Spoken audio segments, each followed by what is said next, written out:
අයිබන් දරුවනේ මම හිතන්නේ අලෙවිකරණය ගැන අපි මුලින් කරපු වීඩියෝස් තුනක් තියෙනවා. ඒකේ පළවෙනියටම අලෙවිකරණයේ හැඳින්වීම මොකක්ද අලෙවිකරණය කියන්නේ කියලා අපි කතා කරා. ඊට පස්සේ අපි කතා කරා අලෙවිකරණය හා විකිණීම අතර වෙනසත් ගනුදෙනුකරුගේ වැදගත්කමත්. ඊට පස්සේ අපි තුන්වෙනියට කතා කරා අලෙවිකරණ සංකල්ප ගැන. මම හිතන්නේ ඔය තුන ඉවර වෙලා වීඩියෝස් ටික අප්ලෝඩ් කරායින් පස්සේ මම හිතන්නේ ගොඩක් මෙසේජස් ඊළඟට කෝල්ස් ආවා. සර් හරි පැහැදිලි සර් අලෙවිකරණය කියන පාඩම බොහොම නීට් එකට තේරුණා. මෙහෙමයි වෙන්නේ කියලා. පුළුවන් නම් ඒක ඉතුරු ටිකත් අපිට කරලා දෙන්න කියලා. ඒ නිසා මම හිතන්නේ අපි තීරණය කරා මේක ඉතුරු කොටස අපි සම්පූර්ණයෙන් ආවරණය කරන්න අලෙවි මිශ්‍රය හැඳින්වීම හා නිෂ්පාදිත මිශ්‍රය කියන එක තමයි අද අපි කතා කරන්න යන්නේ. ඊළඟට මිල මිශ්‍රය, ප්‍රවර්ධන මිශ්‍රය හා ස්ථාන මිශ්‍රය කියන එක අපි ඊළඟ වීඩියෝ එකෙන් කතා කරනවා. එතකොට මොකද ඔයගොල්ලන්ට පහසුවෙන් මේ දේවල් නරඹන්න පුළුවන් වෙන්න අවම කාලයකින් වැඩිම දැනුමක් දෙන්න තමයි අපි උත්සාහ කරන්නේ. එතකොට අලෙවිකරණය ගැන අපි ලස්සනට පැහැදිලි කරගෙන ආවා. පාරිභෝගික අවශ්‍යතා හොඳින් හඳුනාගෙන පාරිභෝගිකයාට ගැළපෙන දේ දීලා පාරිභෝගිකයා තෘප්තිමත් කරන ක්‍රියාවලිය තමයි අලෙවිකරණය කියලා කියන්නේ. නැත්නම් අපි කියනවා අලෙවිකරණය පාරිභෝගිකයාගෙන් ආරම්භී පාරිභෝගිකයාගෙන් අවසන් වේ. දැන් අලෙවිකරණය පටන් ගන්න පාරිභෝගිකයාගෙන් අවසන් වෙන්නේ පාරිභෝගිකයාගෙන්. එහෙම කියන්න හේතුව තමයි අපි දෙයක් නිෂ්පාදනය කරන්න කලින් අපි ඇහුම්කන් දෙන්න ඕන පාරිභෝගිකයාට. පාරිභෝගිකයා මොනවද ඉල්ලන්නේ? එයාගේ අවශ්‍යතාවය මොකක්ද? එයා කැමති මොනවටද? අපි හදන්න ඕනේ එයා කැමති දේ. අපි කැමති දේ දීලා එයාට ගන්න කියලා කිව්වොත් අපිට හොඳ විකුණුම්කරු හොඳ අලෙවිකරුවෙක් වෙන්න බෑ. අපේ විකුණුම් පහළ යනවා. හැබැයි කස්ටමර්ට ඕන දේ දුන්නොත් අන්න එතකොට අපි සාර්ථක වෙනවා. එක්තරා අවස්ථාවක පත්තරයක දෙපැත්තේ ලංකාවේ සුප්‍රසිද්ධ චරිත දෙකක්, එක්කෙනෙක් ශිහාන් මිහිරංග, අනිත් පැත්තේ සුනිල් එදිරිසිංහ. එතකොට මේ ප්‍රසිද්ධ ගායකයින් දෙන්න ඒ දෙන්නගේ කතා දෙකක් දාලා තියෙනවා. ඒකේ හෙඩ්ලයින් දෙකේ එක පැත්තක ශිහාන් මිහිරංගගෙන් අහනවා ඔබගේ සියලු ගීත ජනප්‍රියයි. ඔබේ ගීත ජනප්‍රිය වෙන එකේ රහස මොකක්ද කියලා. එතකොට ශිහාන් මිහිරංග කියනවා මම සින්දු හදන්නේ අහන අයට ඕන සින්දු. මිනිස්සු අහන්න කැමතියි කියන සින්දු. ඒක තමයි අපේ සාර්ථකත්වයේ රහස කියලා. ඒකම සුනිල් එදිරිසිංහ මහත්තයාගෙන් අහනවා ඔබගේ සින්දුවල භාව්‍යමය ගතිය අතිශය ඉහළයි. ඒ වගේම අපි ගත්තම ඊටාම ලස්සන සින්දු හදනවා. සමහර අය මේක වැළඳ ගන්නවා. සමහර අය ඒකට ඒ නැඹුරුව නැහැ. ඒතර මේකට හේතුව මොකක්ද කියලා. ඒතර සුනිල් එදිරිසිංහ සර් බොහොම ලස්සන උත්තරයක් දෙනවා. එයා කියනවා මම සින්දු හදන්නේ මගේ තෘප්තියට. මම යහපත් කියලා හිතන සින්දු හදනවා. ඒවා පාරිභෝගිකයා අවශ්‍ය කෙනා වැළඳ ගනි. එතකොට එතනදී අලෙවිකරණයේ පැත්තෙන් බැලුවොත් ශිහාන් මිහිරංග අන්න හොඳ අලෙවිකරුවෙක්. එතකොට එයා පාරිභෝගික අවශ්‍යතාවලට ඇහුම්කන් දෙනවා. ඒකට ගැළපෙන දේ හදනවා. පාරිභෝගිකයා තෘප්තිමත් වුණාද කියලා හොයලා බලනවා. හැම තැනකම පුංචි තැන ඉඳන් ওই දේ කරන්න පුළුවන්. සමහර වෙලාවට අපි ගත්තම කොත්තු කඩේක වෙන්න පුළුවන්. අලෙවිකරණේ තියෙන්න පුළුවන්. කස්ටමර්ගෙන් අහනවා මොනවද වනේ චිකන් කොත්තුවක්. චිකන් කොත්තුවක් කිව්වම එයාගෙන් අහනවා ඔයාට චිකන් කොත්තුවක් ඕනේ රොටි වලින්ද ඉන්දියාප්ප වලින්ද?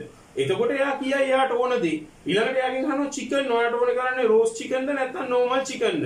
එතකොට එයා ඒක සිලෙක්ට් කරයි. ඊට පස්සේ එයාගෙන් අපිට ගන්න පුළුවන් එයාට ඕනේ චිකන් කෑල්ල එකට මික්ස් කරලාද නැතුවද?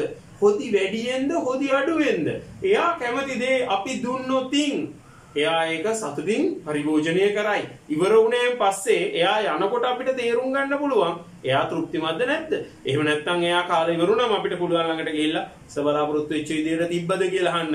එතකොට එයා දෙයි කමෙන්ට් එක එයාට ඒක ගැලපුණාද? ගැලපුණේ නැද්ද? එතකොට මම මේ කතා කරන්නේ පුංචිම තැනක.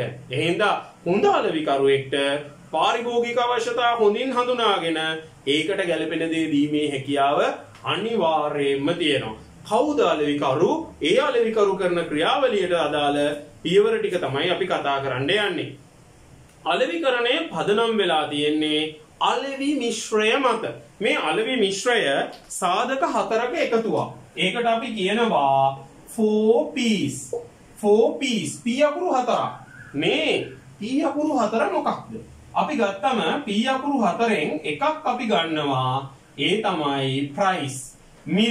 මිල අඩු හෝ වැඩි වීම මත මිනිස්සු ගන්න එක තීරණය කරනවා. ඒකට අපි කියනවා price.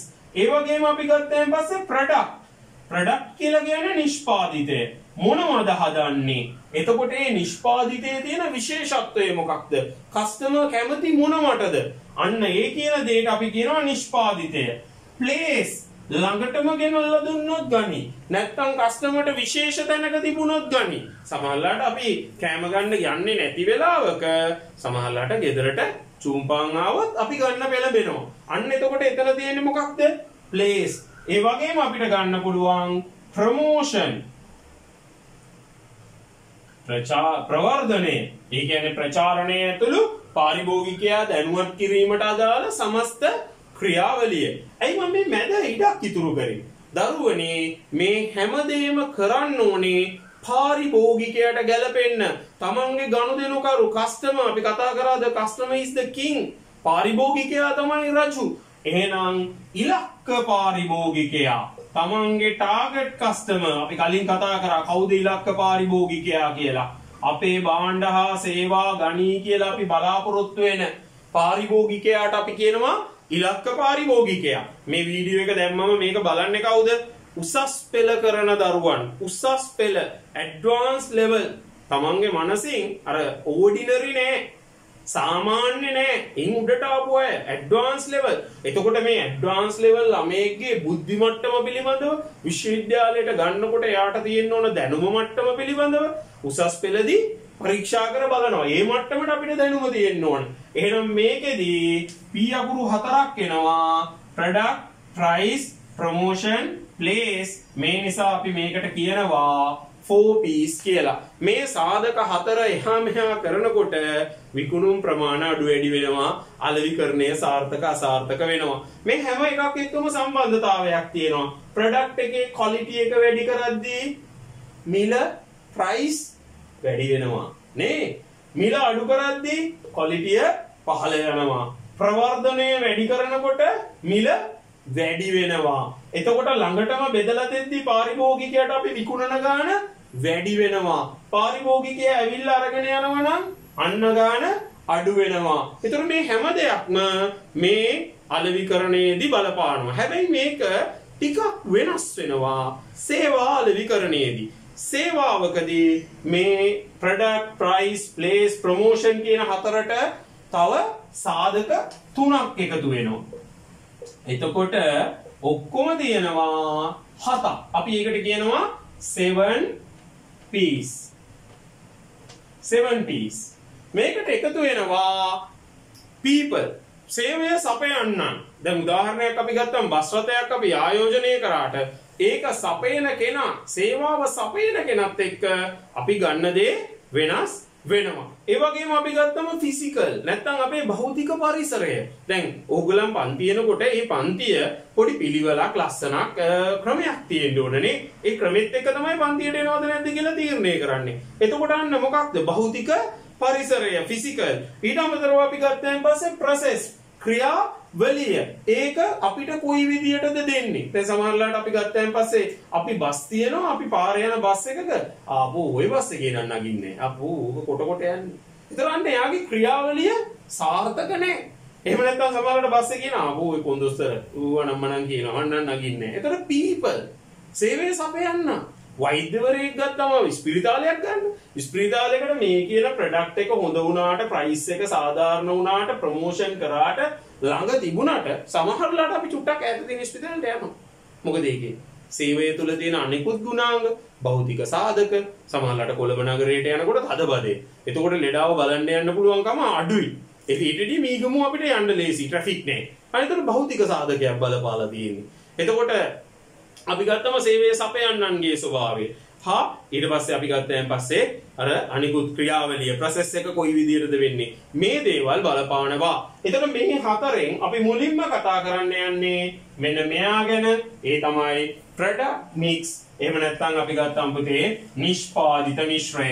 ආයතනයක් විසින් වෙළඳපළට ඉදිරිපත් කරන භාණ්ඩ හා සේවා සමූහයට අපි කියනවා නිෂ්පාදිත මිශ්‍රය කියලා. ආයතනයක් විසින් වෙළඳපළට ඉදිරිපත් කරන සමස්ත භාණ්ඩ හා සේවා සමූහයට අපි කියනවා නිෂ්පාදිත මිශ්‍රය කියලා. මේ නිෂ්පාදිත මිශ්‍රය ගත්තම අපි හිතමු කිසියම් සමාගමක් භාණ්ඩ වර්ග තුනක් වෙළඳපළට ඉදිරිපත් කරනවා. භාණ්ඩ වර්ග තුනක් වෙළඳපළට ඉදිරිපත් කරනවා. ඒ තමයි සබන්, ඊළඟට අපි ගත්තම රෙදි සෝදන නිෂ්පාදන, රෙදි සේදුම් නිෂ්පාදන, ඊළඟට සුවඳ විලවුන්. මෙයා අපි හිතමු පුතේ මූලිකව සබන් වර්ග තුනක් නිෂ්පාදනය කරනවා X Y Z කියලා. මෙයා රෙදි සෝදන සබන් වර්ග සබන් කුඩු වර්ග දෙකක් ඉදිරිපත් කරනවා P කියලායි Q කියලායි. එතකොට අපි හිතමු සුවඳ විලවුන් වර්ග දෙකක් ඉදිරිපත් කරනවා A කියලායි B කියලායි. එතකොට දැන් මෙයා වෙළඳපළට ඉදිරිපත් කරන සමස්ත නිෂ්පාදිතය ගත්තොත් 1 2 3 4 5 6 7යි. මේ 7ට අපි පොදුවේ කියනවා නිෂ්පාදිත මිශ්‍රයේ දිග. එහෙනම් මේ නිෂ්පාදිත මිශ්‍රයේ මෙයා හදන භාණ්ඩ වර්ග මුළු ගාන 7යි. ඒ නිසා අපි ඒකට කියනවා නිෂ්පාදිත මිශ්‍රයේ දිග. එතකොට නිෂ්පාදිත මිශ්‍රයේ පළල ගත්තම පළල කියලා කියන්නේ හදන භාණ්ඩ පේලි සංඛ්‍යාව. භාණ්ඩ පේලියක් කියලා කියන්නේ එකම අවශ්‍යතාවය ඉෂ්ට කරගන්න එක සමාන උපක්‍රම පාවිච්චි කරලා එකම විදියට තියෙන භාණ්ඩ සමූහයක්. X වලින් කරන්නේ, Y වලින් කරන්නේ, Z වලින් කරන්නේ සබන් කියන සබන් වලින් අපේ ඉෂ්ට කරගන්න බලාපොරොත්තු වෙන අවශ්‍යතාවය ඉෂ්ට කරන එක. ඒතර මේ තුන බොහෝ දුරට සමානයි. එතකොට මෙතනදී අපි භාණ්ඩ පේලි කීයක් තියෙනවද? පේලි තියෙනවා මෙතන 3ක්. අන්න නිෂ්පාදිත මිශ්‍රයේ පළල 3යි. එතකොට නිෂ්පාදිත මිශ්‍රයේ අපි ගත්තම ගැඹුර එකකින් තෝරා ගැනීම කීයක් තියෙනවද? දැන් මෙතන නම් රෙදි සෝදන සබන් කුඩු වලින් තෝරා ගැනීම දෙකක් තියෙනවා. ඒතර ගැඹුර 2යි. සමහරවිට අපි හිතමු Q කියන එක sizes දෙකකින් තියෙනවා. ග්‍රෑම් 500ක තියෙනවා, කිලෝ 1ක තියෙනවා. එතකොට අන්න ඒකෙදි Q කියන එක තෝරා ගැනීම දෙකක් තියෙනවා. අපි ඒකට කියනවා නිෂ්පාදිත මිශ්‍රයේ ගැඹුර කියලා. ඊළඟට නිෂ්පාදිත මිශ්‍රය අතර සම්බන්ධතාවය. මොකද්ද මේ සම්බන්ධතාවය? මේකෙදි සබනුයි රෙදි සෝදන කුඩුයි එකම විදිහේ ප්‍රොඩක්ට්ස් 100%ක් සමානයි කියන එක නෙමෙයි. හැබැයි මේ දෙක අතර තියෙන සම්බන්ධයට වඩා මේ දෙක අතර සම්බන්ධය එහෙම් පිටින්ම වෙනස්. රෙදි සෝදන සබන් කුඩුයි සුවඳ විලවුනුයි කියන්නේ එහෙම් පිටින්ම දෙකක්. එතකොට මේ දෙක අතර විවිධාංගීකරණය එකිනෙකට වෙනස් වීම වැඩි නේ. හැබැයි මේ දෙක අතර ළඟ සම්බන්ධතාවයක් තියෙනවා. කාර්යයන් දෙකකට පාවිච්චි වෙන්නේ. නමුත් යම් සබන් වර්ග වලටම අදාළ සම්බන්ධතාවයක් තියෙනවා. මෙන්න මේකට අපි කියනවා පුතේ මේ සමස්තය නිෂ්පාදිත මිශ්‍රය කියලා. මේ නිෂ්පාදිත මිශ්‍රය ඇතුලේ ව්‍යාපාරයක් හදන භාණ්ඩ හා සේවා පිළිබඳව තමයි අපි ඊළඟට කතා කරන්න යන්නේ. මොකක්ද නිෂ්පාදිතයක් කියලා කියන්නේ? නිෂ්පාදිත බෙදන්නේ කොහොමද? මෙන්න මේ ටික තමයි දැන් අපි කතා කරන්න යන්නේ. භාණ්ඩ අපි බෙදනවා ප්‍රධාන කොටස් දෙකකට. එකක් අපි ගන්නවා දරුවනේ පාරිභෝගික භාණ්ඩ. පාරිභෝගිකයන් විසින් සිය පරිභෝජනයට පාරිභෝගිකයන් ගන්නවා නම් අපි ඒකට කියනවා පාරිභෝගික භාණ්ඩයක් කියලා. අනිත් එක ව්‍යාපාරික භාණ්ඩ. ව්‍යාපාරිකයන් විසින් සිය ව්‍යාපාරයේ ප්‍රයෝජනයට ගන්න භාණ්ඩ වලට අපි කියනවා ව්‍යාපාරික භාණ්ඩ කියලා. මේ පාරිභෝගික භාණ්ඩ නැවත අපිට බෙදන්න පුළුවන් කොටස් 4කට. ඒ තමයි පහසු භාණ්ඩ, සාප්පු භාණ්ඩ, විශේෂිත භාණ්ඩ හා නොසෙවූ භාණ්ඩ. දැන් මෙතනදී අපි මතක තියාගන්න ඕනේ ඕනම භාණ්ඩයක් මිලට ගන්න පාර්ශවය තමයි වැදගත් වෙන්නේ. භාවිතය අනුව භාණ්ඩ වර්ග කරද්දී භාණ්ඩය ගන්න පාරිභෝගිකයෙක් නම් ඒක පාරිභෝගික භාණ්ඩයක්. මොන භාණ්ඩය වුණා. ඒක ව්‍යාපාරිකයෙක් මිලට ගන්නවා නම් ඒක ව්‍යාපාරික කාර්මික භාණ්ඩයක්. එහෙනම් ගැනුම් කරුවනුව තමයි තීරණය වෙන්නේ ඒක පාරිභෝගික භාණ්ඩයක්ද කාර්මික භාණ්ඩයක්ද කියලා. එහෙනම් තමන්ගේ ගෙදර තියෙන පුටුව පාරිභෝගික භාණ්ඩයක්. හැබැයි ආපන ශාලාවක් වෙනුවෙන් මිලට ගන්න ඒ පුටුවම ඒක වෙන්නේ ව්‍යාපාරික භාණ්ඩයක් බවට. ගෙදර රූපවාහිනිය පාරිභෝගික භාණ්ඩයක්. ඒ පරිභෝජනයේට. හැබැයි කිසියම් රෙස්ටොරන්ට් එකක හරි වෙන කොහේ හරි තියෙන රූපවාහිනිය කාර්මික භාණ්ඩයක්, ව්‍යාපාරික භාණ්ඩයක්. මේකෙදි පුතාලා අපිට ගන්න පුළුවන් පාරිභෝගික භාණ්ඩ කොටස් 4ක්. පහසු භාණ්ඩ, සාප්පු භාණ්ඩ, විශේෂිත භාණ්ඩ හා නොසෙවූ භාණ්ඩ. පහසු භාණ්ඩයක් කියන්නේ මොකක්ද? ගියා ගත්තා ආවා. අපි දැන් ගියා ටක් ගාලා තෝරගත්තා ආවා. පාන් ගෙඩියක් ගන්න ගියා කියන්නකෝ. අපි වෙලාවක් වෙන් කරගන්නේ නැහැ. හරි පහසුයි. ගියා වෙලන්සලෙන් ගියා. මුදලාලි පාන් රාත්තලක් දෙන්න කිව්වා. ගත්තා ආවා. මේකේ අපිට එක එක විචූරණ නැහැනේ. මුදලාලි ඔන්න අපි පාන් ගන්න වෙනම වෙලාවක් වෙන් කරන් ආවේ. එහෙම වෙන් කරගන්නේ නැහැ. ඒ වගේම අපි ගිහලා ඩිස්කවුන්ට් ඉල්ලනවාද? මුදලාලි පාන් ගෙඩිය කීයද? 60යි. ඩිස්කවුන්ට් නැද්ද? දිදි ගාලා ඩිස්කවුන්ට් හම්බ වෙයි. එහෙම හම්බ වෙන්නේ නෑ. ඒතර අපිට පහසු ගෙවීමේ ක්‍රමයට ගන්න පුළුවන් ද මුදලාලි අපිට පාන් පහසු ගෙවීමේ ක්‍රමයට දෙන්න කිව්වොත් මහත්තයට පෙති ගහ ගන්න ඕනද කියලා අහයි. එතකොට එහෙම ගත්තාන් පස්සේ කියන්නේ පාන් පෙති ගහලා. එතකොට එහෙම ගත්තම අපි ගත්තාන් පස්සේ මේවා අපි තෝරන්න යන්නේ නෑ. දෙන දේ උස්සන් එනවා. බිත්තරේ අරන් එනකොට අපි කියන්නේ නෑනේ මුදලාලිට මේ හැඩය අරින්න වෙන හැඩයක් නැද්ද කියලා. කිකිලිට කියන්නේ කියයි නේ. එතකොට අපි ගත්තම දරුවනේ මෙතනදි මේවා පහසු භාණ්ඩ දෙන දේ ගන්නවා. හැබැයි ඇඳුම් ගන්න ගියාම දැන් අපි උදාහරණයක් ගත්තම ගෑල් ළමෙක් ඇඳුමක් තෝරගන්නවා කියන්නේ සංකීර්ණ ක්‍රියාවලියක් නේ. ලේසි නෑ. එයා වෙලාව වෙන් කර ගන්නවා, මේච්චර වෙලාවක්වත් යනවා, ලොකු වෙලාවක් කැප කරනවා, ඒකෙදි තෝරනවා, කොළ පාට, ලා කොළ පාට, කෙහෙල් දල්ලේ පාට, දල්ලේ පිත්තේ පාට, කළු පුල්ලි තියෙන්න ඕන, සුදු අවුට්ලයින් කියලා දම් පාට එකක් අරන් එනවා. එතකොට අන්න මොනවද? මිල ගුණත්වය හා අනිකුත් සාධක ගැන සලකලා මිලට ගන්නවා. ඒවට අපි කියනවා සාප්පු භාණ්ඩ. සාමාන්‍ය පාරිභෝගිකයෝ භාවිතා නොකරන මිල සාපේක්ෂව ඉහළ ටිකක් අපි කියන්නේ টপ ක්වොලිටි කියලා හිතන. ඒ වගේම නිකන් කස්ටමර්ගේ පැත්තෙන් බැලුවම අම්මා මේක පාවිච්චි කරනවා නම් මන් ටිකක් පොඩි ස්ටෑන්ඩඩ් එකක් තියෙනවා. මම පොඩ්ඩක් වෙනස්. අන්න එහෙම නිෂ්පාදිත විශේෂිත නිෂ්පාදිත. දැන් බෙන්ස් කාර් එකක් ගත්තම බෙන්ස් කාර් එකක එන කෙනා පොඩ්ඩක් ස්ටෑන්ඩඩ් කියලා හිතනවා. අපේ මානසිකත්වයේ. එතකොට අන්න විශේෂිත භාණ්ඩ. නොසෙවූ භාණ්ඩ කියලා කියන්නේ වෙළඳපොලේ විකුණන්න තියෙනවා. අපි තාම දන්නෙත් නැහැ, අපි ගන්නෙත් නැහැ, අපිට ඕනෙත් නැහැ. උදාහරණයක් අපි ගත්තාන් පස්සේ අද හෝ ඊයේ ප්‍රකාශිත පොතක් ගන්නකෝ. ඒ පොත වෙළඳපොලේ තියෙනවා, විකුණන්න තියෙනවා. හැබැයි ඉතින් අපි නමක්වත් දන්නේ නැහැ. අන්න එතකොට ඒවා නොසෙවූ භාණ්ඩ බවට පත් වෙනවා. එතකොට මේ ව්‍යාපාරික භාණ්ඩ පැත්තට ගියාම ව්‍යාපාරික භාණ්ඩ කොටස් 3කට බෙදන්න පුළුවන්. මේ පැත්තේදී කොටස් 4ක් අපිට ආවා. මේ පැත්තේදී එන්නේ කොටස් 3යි. ඒ තමයි අමුද්‍රව්‍ය හා කොටස්. නැත්නම් අපි කියනවා ද්‍රව්‍ය හා කොටස්. එතකොට මේ ද්‍රව්‍ය හා කොටස් කියලා කියන්නේ අමුද්‍රව්‍ය හා අමතර කොටස් ඇතුළු දේවල්. ඊළඟට යන්ත්‍රෝපකරණ ගොඩනැගිලි වගේ ඒවට අපි කියන්නේ මොකක්ද? අපි ඒකට කියන්නේ දරුවනේ ප්‍රාග්ධන අයිතම. ප්‍රාග්ධන අයිතම. ඊට අමතරව ව්‍යාපාරවලට අවශ්‍ය රක්ෂණ ප්‍රවාහන හා ලිපි ද්‍රව්‍ය මුද්‍රණ කටයුතු අන්න ඒවට අපි කියනවා සැපයුම් ද්‍රව්‍ය හා ව්‍යාපාර සේවා. එහෙනම් මෙන්න මේ ඔක්කොම පොදුවේ අපි කතා කරනවා භාණ්ඩ කියන මාතෘකාව ඇතුලේ. මේකෙදි පාරිභෝගිකයා මිලට ගන්නේ, මේකෙදි ව්‍යාපාරිකයෝ මිලට ගන්නේ. ඒ නිසා පාරිභෝගික භාණ්ඩවලට අපි කියනවා ඍජු ඉල්ලුමක් තියෙන්නේ. පාරිභෝගික භාණ්ඩවලටයි කාර්මික භාණ්ඩවලටයි අපි ගත්තම පාරිභෝගික භාණ්ඩවලට තියෙන ඍජු ඉල්ලුමක්. අවසාන පරිභෝජනයේ වෙනුවෙන් කෙලින්ම පාරිභෝගිකයා ඉල්ලන්නේ. හැබැයි මේ කාර්මික භාණ්ඩ පැත්තට යනකොට ඒකට තියෙන්නේ වක්‍ර ඉල්ලුමක්. හේතුව අදාළ නිෂ්පාදිතය අරගෙන එයා වෙනත් නිෂ්පාදිතයක් බිහි කරන්න, වෙනත් සේවයක් ලබා දෙන්න එයා එකෙන් කටයුතු කරනවා. ඒ වගේම අපි ගත්තම පාරිභෝගික භාණ්ඩ මිලට ගන්නේ කවුද? පාරිභෝගිකයන්. එතකොට කාර්මික භාණ්ඩ මිලට ගන්නේ කවුද? කාර්මික භාණ්ඩ මිලට ගන්නේ ව්‍යාපාරිකයන්. ඊළඟට අපි ගත්තම පාරිභෝගික භාණ්ඩවල මිල සාපේක්ෂව අඩුයි. සාපේක්ෂව අඩුයි. මිල කියන එක සාපේක්ෂව අඩුයි. හැබැයි කාර්මික භාණ්ඩවල මිල සාපේක්ෂව වැඩි.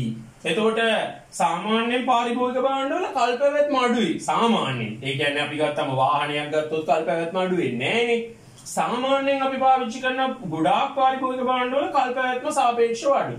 මේකෙදි කල්පැවැත්ම සාපේක්ෂව වැඩි. එතකොට කල්පැවැත්ම පැත්තෙන් ගත්තොත් කල්පැවැත්ම අඩුයි, අනිත් පැත්තේ කල්පැවැත්ම වැඩි. ඒ වගේම අතරමැදියෝ පැත්තෙන් ගත්තොත් සාමාන්‍යයෙන් අපි ගත්තම පාරිභෝගික භාණ්ඩ වලට අතරමැදියෝ ගොඩයි. නිෂ්පාදකයා දෙනවා නියෝජිතයට, නියෝජිතයා දෙනවා තොග වෙලෙන්දට, තොග වෙලෙන්ද දෙනවා සිල්ලර වෙලෙන්දට, සිල්ලර වෙලෙන්ද දෙනවා පාරිභෝගිකයාට. ඒතර අතරමැදියන් බහුලයි. හැබැයි මේ පැත්තට යනකොට අතරමැදියෝ ගොඩාක් අඩුයි. ගොඩාක් වෙලාවට කාර්මික භාණ්ඩ එක්ක නිෂ්පාදකයා දෙනවා, එහෙම නැත්නම් නිෂ්පාදකයාගේ නියෝජිතයෙක් නැත්නම් කාර්මික භාණ්ඩ අලෙවි කරන්නේ විතරයි මැදිහත් වෙන්නේ. ඒතර මේ දෙකේ අලෙවිකරණය මේ මත වෙනස් වෙනවා. ඒ අනුව කාර්මික භාණ්ඩවලදී අපි කාර්මික භාණ්ඩ භාවිතා කරන්නා පිළිබඳව තමයි කෙලින්ම හිතන්නේ. අතරමැදියෝ අඩුයි. ප්‍රචාරණය හා අනිකුත් දේවල් වලට ලොකු බරක් තියන්නේ නැහැ. හැබැයි පාරිභෝගික භාණ්ඩවලදී විකුණුම් ප්‍රවර්ධන උපක්‍රම හරහා පාරිභෝගිකයා ළඟට අතරමැදියෝ ගොඩක් පාවිච්චි කරලා බෙදා හැරීමක් අපි සිද්ධ කරනවා. ඒතර මේ අපි කතා කරේ භාණ්ඩ පිළිබඳව කතා කරන්න තියෙන සමස්තය. ඇසුරුම්කරණය පැකේජින්. මොකක්ද ඇසුරුම්කරණය කියලා කියන්නේ? ඇසුරුම්කරණය කියලා කියන්නේ භාණ්ඩයක ආවරණය. භාණ්ඩයක ආරක්ෂාව වෙනුවෙන් භාණ්ඩයට පිටතින් යොදන ආවරණයට අපි කියනවා ඇසුරුමක් කියලා. ඇසුරුමකින් මොකක්ද ලැබෙන ප්‍රයෝජනේ? භාණ්ඩයට ආරක්ෂාව සපයන්නේ ඇසුරුම තුලින්. දැන් අපි ගත්තම දරුවනේ භාණ්ඩයක් ගත්තම ඒ භාණ්ඩයට ඇසුරුමක් යොදන්නේ අපි කතා කරා ආරක්ෂාව වෙනුවෙන්. මොනවද අපි දකින්නේ ඇසුරුම්? බීම බෝතලයක් ගන්න. බීම බෝතලයක් ගත්තම මේ බීම බෝතලේ තමයි ඇසුරුම. බීම එකනේ අපි බොන්නේ. ඒ බොන බීම එකට ආවරණය වෙච්ච බෝතලේ තමයි ඒකේ ඇසුරුම. සමහර බීම එනවා බෝතල් වල, සමහර බීම එනවා පැකට්ස් වල, සමහර බීම එනවා පොඩි කෝප් එකකට පියනක් ගහලා. ඒතර මේ තුනම අපි දකින්නේ ඇසුරුම් විදියට. එතකොට ඔය විදියට අපි ගත්තම සන්ලයිට් කැටයක ඇසුරුම බෝතලයක්ද? නෑ. සන්ලයිට් කැටයක ඇසුරුම වෙන්නේ ඒකේ තියෙන දවටණය. ඒක වටේ තියෙන කඩදාසිය. එතකොට සපත්තු ජෝඩුවක් එන්නේ මොකකද? පෙට්ටියක් ඇතුලේ. අන්න ඒක තමයි ඒ සපත්තු ජෝඩුවට දීලා තියෙන ඇසුරුම. ෆෝන් එකක් ගන්නකො ඕගලන්ට ගොඩක්ම කිට්ටු දෙයි. ෆෝන් එකක් එනකොට එන්නේ ලස්සන බොක්ස් එකක් ඇතුලේ. ෆෝන් එක වෙනම තියලා යටින් ඒකේ chargers, ඊළඟට data cable, ඊළඟට අපි ගත්තාන් පස්සේ earphones හැමදේම ලස්සනට තියලා කැටලොග් එක තියලා උඩින් ෆෝන් එක තියලා ඒක උඩින් ආයි සමානලට පොඩි කුෂන් එකක් දාලා වහලා ලස්සනට ක්ලික් කරලා එනවා. ඒතර ඔබ ෆෝන් එක අරගෙන යන්නේ මේ බොක්ස් එකත් එක්ක. ඒතර සමහරව අලුතෙන් ෆෝන් එකක් ගත්තා කියලා දාන්නේ කොහොමද? බොක්ස් එක වෙනම දාලා ෆෝන් එකේ පින්තූරයකුත් වෙනම දානවා ඒ ෆෝන් එකෙන්ම ගහලා. අන්න එතකොට අපිට අසුරුම තුලින් භාණ්ඩයට වටිනාකමක් එකතු කරලා තියෙනවා. ආරක්ෂාවක් දෙනවා. එහෙම නැතුව අපි ගත්තාන් පස්සේ ජෑම් බෝතලයක් ගත්තම ජෑම් ටික අපිට දෙන්න වෙන ක්‍රමයක් නැහැනේ. බෝතලේ ඇතුළට දාලා සීල් කරාම තමයි අර නැවුම් භවයේ ශබ්දෙත් එක්ක ඇරලා බලන්න පුළුවන්. අන්න එතකොට ඒක හරි වැදගත්. ඇසුරුම තුලින් භාණ්ඩයට ආරක්ෂාවක් දෙනවා. යෝගට් එකට ආරක්ෂාව දෙනවා ඇසුරුම තුලින්. මයිලෝ එකක් ගත්තම මයිලෝ එකේ තියෙන ටෙට්‍රා පැක් එකක්. ටෙට්‍රා ලේයර්ස් 3ක් තියෙනවා. ඇතුලේ ඊයම් කඩදාසියකින් ඊයම් ආවරණයක් දීලා තියෙනවා. ඊට පස්සේ බෝඩ් එක තියෙනවා. එළියෙන් පොලිතීන් කවරින් එක තියෙනවා. එතකොට අපි බෝඩ් එක කපලා බැලුවොත් එළියෙන් තියෙන පොලිතීන් එක, ඊළඟට තියෙන ඝන කාඩ්බෝඩ් එක, ඇතුලෙන් තියෙනවා ඊයම් ලේයර් එක. එතකොට මේ තුනම එකතු වෙලා තමයි ආලෝකයවත් වාතයවත් ඒකට ඇතුළු වෙන්නේ නැති කරලා විස බීජ හරණය කරලා ඒ නිෂ්පාදිතය දීලා තියෙන්නේ. ගොඩක් වෙලාවට අපි ගත්තම හොඳම ඇසුරුම් තියෙන්නේ බාල භාණ්ඩ වලට. සාමාන්‍යයෙන් ඇසුරුමෙන් මොකද කරන්නේ?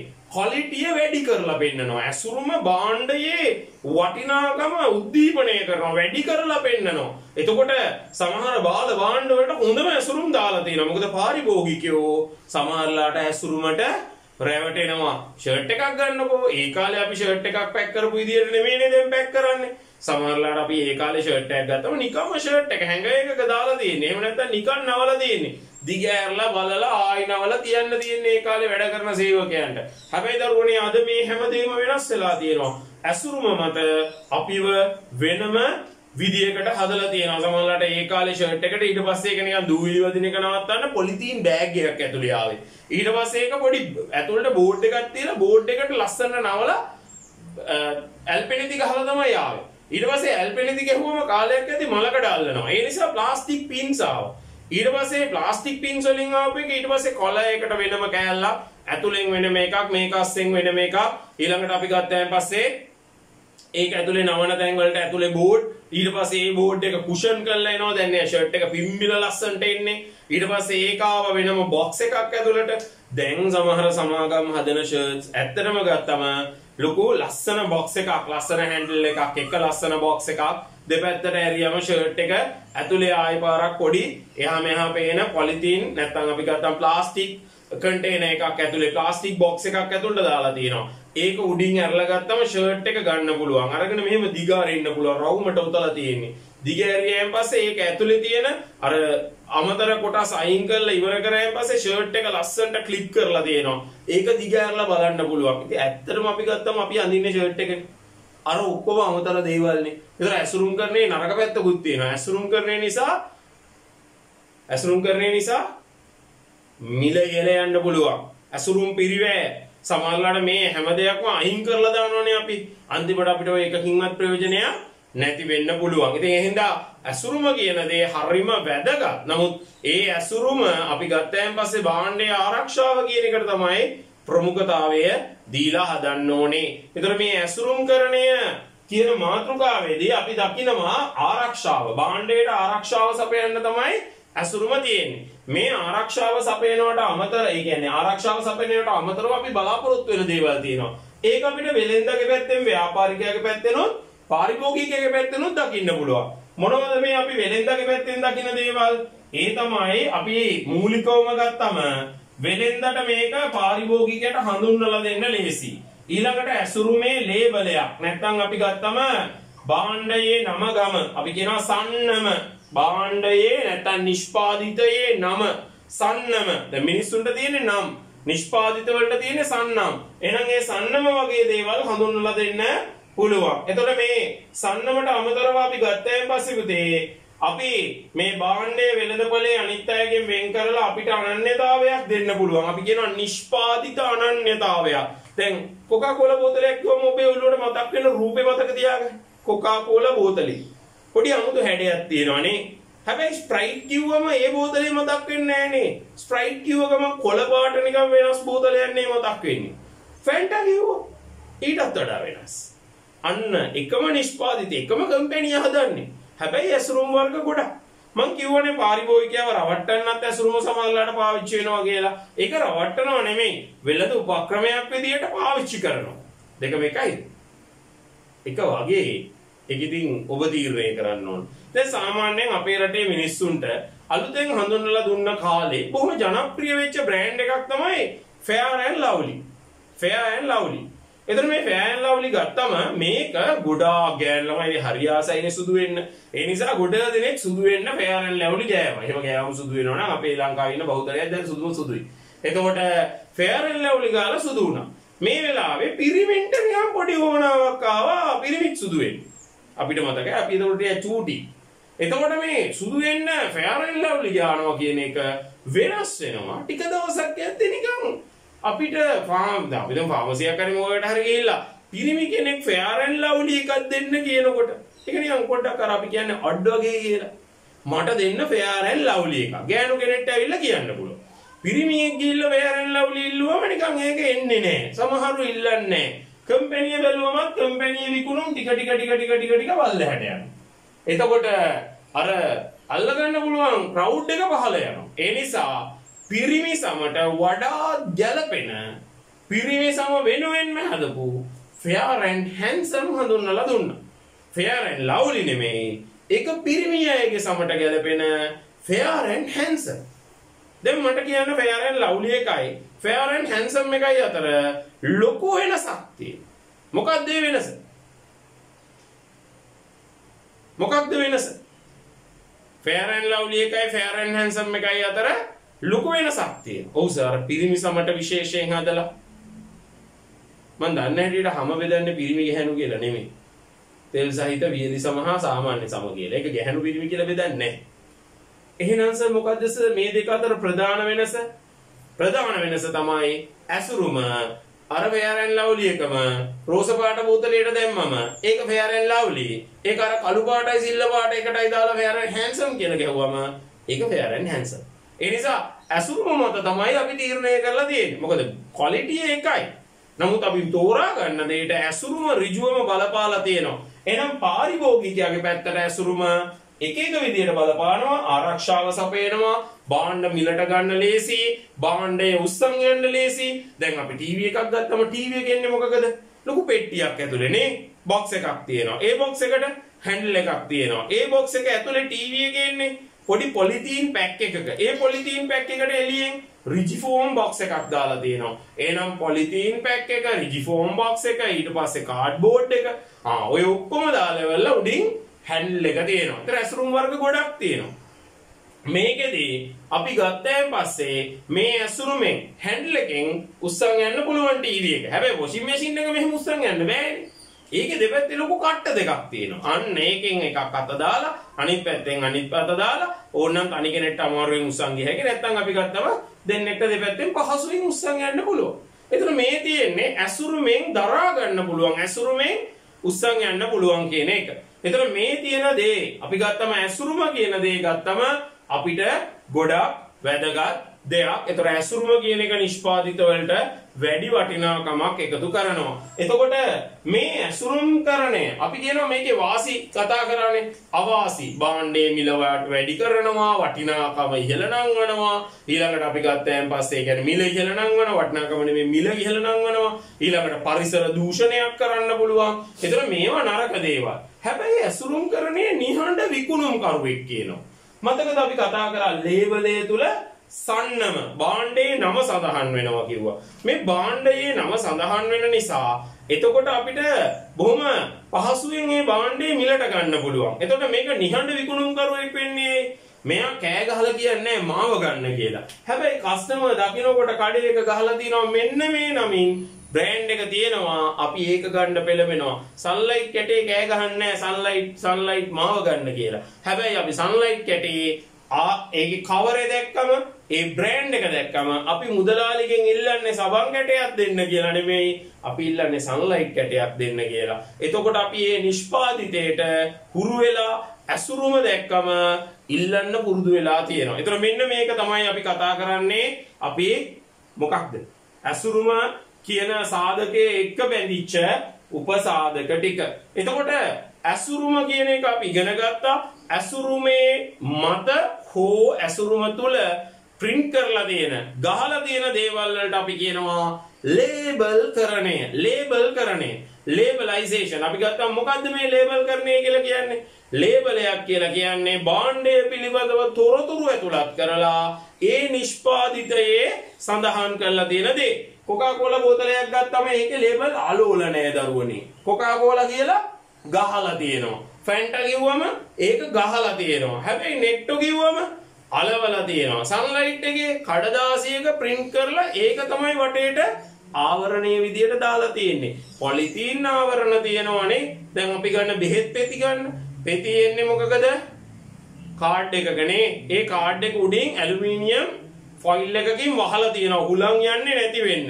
ඒක උඩ අන්න ඒගොල්ලන්ගේ expiry date ඔක්කොම ටික ගහලා තියෙනවා. සාමාන්‍යයෙන් ඇසුරුමක් ගත්තම, ලේබලයක් ගත්තම පාරිභෝගිකයාට තොරතුරු සපයනවා. සරල උදාහරණයක්, නිෂ්පාදකයා කවුද? නිෂ්පාදිතේ මොකක්ද? එයාගේ ලිපිනය මොකක්ද? ඊළඟට නිෂ්පාදිත දිනය, කල්ලිකුත් වන දිනය, ඊළඟට භාණ්ඩයේ මිල හා යොදාගත්තු අමුද්‍රව්‍ය, මේ සියල්ල ලේබලය තුලින් ඉදිරිපත් කරනවා. ලේබල් ගත්තම අපි දකිනවා ලේබල් වර්ග දෙකක් තියෙනවා. එකක් තමයි තොරතුරු සඳහා වන ලේබලය. දෙවෙනි එක තමයි පොළඹවා ගැනීම සඳහා වන ලේබලය. දැන් තොරතුරු සඳහා වන ලේබලය තමයි අපි බහුතරේ කතා කරන්නේ හැම වෙලාවෙම භාණ්ඩයක ගහලා තියෙන සාමාන්‍ය ලේබලය. හැබැයි මේ ලේබලය ඇතුලේ සමහරවිට අපි දකිනවානේ මිලිලීටර් 500ක් වැඩිපුර, ග්‍රෑම් 50ක් වැඩිපුර. අන්න එතකොට අර ඒකෙන් try කරන්නේ ඒක පෙන්නලා අපිව පොළඹව ගන්න. දීවා රවුමට ඉඩම. එතකොට රවුමට ඉඩමක් කියන්නේ ඒකේ රවුමක ලාංඡනය ගහලා තියෙනවා. එතකොට ඒක කපලා එවන අයට ඉඩමක් මේ දිනා ගැනීමේ අවස්ථාව ලැබෙනවා. ඒතර අන්න ඒ වගේ අපි දකින්න අවස්ථා තියෙනවා. ඉතින් මේ හැම දෙයක්ම අපි අලෙවිකරණයේදී අපි දකින්න උපක්‍රම. ඒතර මේවාට අපි කියනවා පොළඹවා ගැනීමේ ලේබලය කියලා. ඒතර දැන් අපි ඇසුරුම ගැන කතා කරා, ලේබලය ගැන කතා කරා. එහෙනම් දැන් අපිට කතා කරන්න තියෙන්නේ මේ හැම දෙයකින්ම කරන්න හදන එක දෙයක් නිෂ්පාදිත අනන්‍යතාවය. මොකක්ද නිෂ්පාදිත අනන්‍යතාවය කියන්නේ? නිෂ්පාදිත අනන්‍යතාවය කියලා කියන්නේ කිසියම් නිෂ්පාදිතයක් වෙනත් නිෂ්පාදිත වලින් වෙන් කරලා හඳුනා ගන්න ඒ නිෂ්පාදිත තුල තියෙන ලක්ෂණ මොනවද කියන එක. එතකොට මේ නිෂ්පාදිත අනන්‍යතාවය අපි කොටස් දෙකකට බෙදනවා. එකක් තමයි භාණ්ඩයේ ඇසුරුම. අනිත් එක තමයි සන්නම. දැන් ඇසුරුම කියන දෙයින් නිෂ්පාදිතයට අනන්‍යතාවයක් දෙනවා. දැන් අපි ලස්සනට එක කතා කරා කලින් චුට්ටකට කලින් නේ. ඒ තමයි අපි ගත්තම කොකාකෝලා බෝතලයකට හැඩයක් තියෙනවා. කාටවත් කොපි කරන්න බැරි වෙනස්ම හැඩයක් තියෙනවා. එතකොට ස්ප්‍රයිට් කිව්වම මේක වෙනස්. ක්‍රීම් සෝඩා එකේ ඊට වඩා වෙනස්. ෆැන්ටා කිව්වම ඊට වැඩිය වෙනස්. එතකොට මේ අපේ ඇසුරුම තුලින් අනන්‍යතාවයක් දෙනවා. ඊළඟට අපි ගත්තෙන් පස්සේ සන්නම. සන්නම කිව්වේ නිෂ්පාදිතයක් වෙනත් නිෂ්පාදිත වලින් වෙන් කරගන්න අපි පාවිච්චි කරන නම, අකුර, වර්ණය, හැඩය, මෝස්තරය ඕනම දෙයකට අපි කියනවා සන්නමක් කියලා. මේ සන්නම ඇතුලේ දැන් Toyota සමාගම ගත්තම Toyota සමාගමේ ලාංඡනය ඔබ දැකලා ඇති. එතකොට ඒකේ තියෙනවා රවුමක් වගේ එකක මේ අතට එකයි මේ අතට එකයි. එතකොට නිකන් අර අපි සරලව ගත්තොත් ඔන්නෝම හැඩයක් නේ දෙන්නේ. මෙහෙම හැඩයක මෙන්න මෙතන තියෙනවා මෙහෙම හැඩයක්. මෙතන තියෙනවා තව නිකන් මෙහෙම හැඩයක්. එතකොට අපිට පේනවා T අකුරක් වගේ. ඔව් මේක ඒගොල්ලන් කියන්නේ V කරල් තියලා තියෙන්නේ. මේ V කරල් වලින් පෙන්නන්නේ ශාස්ත්‍රීයත්වය. එතකොට ඒගොල්ලන්ගේ T අකුරත් පෙන්නන ගමන්ම තමයි මේ අයිඩියා එක දෙන්නේ. එතකොට අපි ගත්තෙන් පස්සේ අපි දකින හොඳ ලාංඡනයක් විදියට කමර්ෂල් බැංකුවේ ලාංඡනය ගන්න පුළුවන්. ඇත්තට මේකේ මෙහෙම දෙකක් තියෙනවා.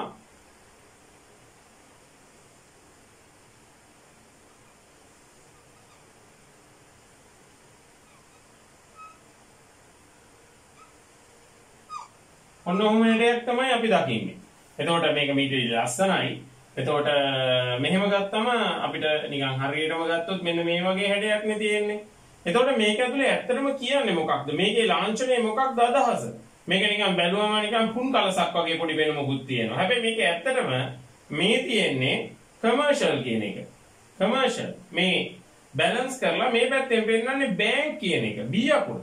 එතන කමර්ෂල් බැංක් කියන එක තමයි මේ පෙන්නලා තියෙන්නේ. එතන බැලුවට පේන්නේ මෙහෙම ඉරි දෙකකුයි මෙන්න මෙහෙම පුන් කලසකුයි වගේ වුණාට මේක ඇත්තටම අපි ගත්තාන් පස්සේ කමර්ෂල් බැංක් කියන එක තමයි පෙන්වන්නේ. ඒතර මේ ලාංඡනය කියන දේ ලොකු අදහසක් අපි ගත්තම දෙනවා. එතකොට මේ විදිහට ඕනම නිෂ්පාදිතයක අපි මේ ලක්ෂණ දකිනවා සන්නමක.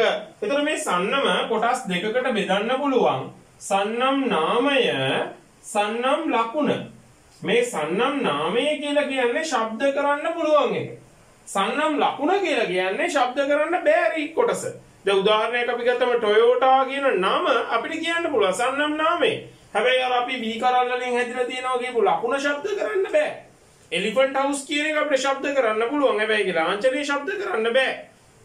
එහෙනම් ශබ්ද කළ හැකි කොටස නාමය, ශබ්ද කරන්න බැරි කොටස ලකුණ. ඔබේ ඉස්කෝලේ ලාංඡනය ගන්න.